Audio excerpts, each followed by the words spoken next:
Welcome back to the Fathers of Mercy here in Auburn, Kentucky. And today we're going to talk about the candles that are used at the Mass.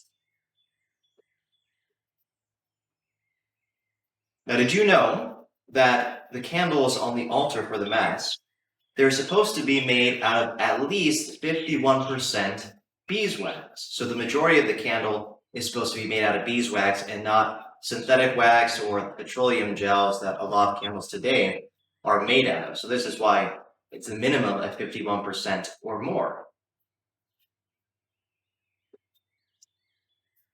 And as a priest, it's actually a very beautiful experience because when you're celebrating Mass, you can actually smell the honey that is burning off the candle. So there's this sweet fragrance as you're celebrating Mass.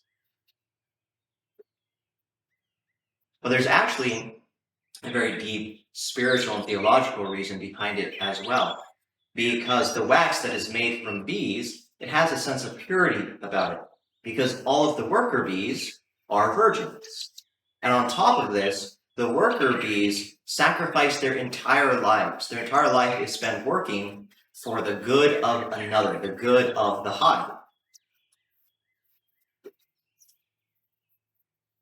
So the wax that comes from the bees are the ones that we use for making the candles on the altar, because there is both a purity and this sign of self-gift of the bee that has given its entire life for making this wax and has given it over for the hive, right? And so there's this symbolism of that purity and self-gift that we also are supposed to bring to the altar. And so we use beeswax for those candles that are burning on the altar. And so it's a really beautiful symbolism and theology behind it.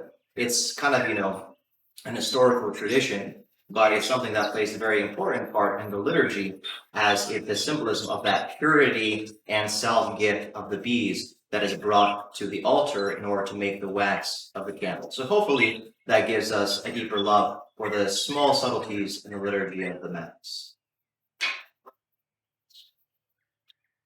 Dominus Tobiscum, benedicat vos omnipotens Deus, Pater et Filius et Spiritus Sanctus. Amen.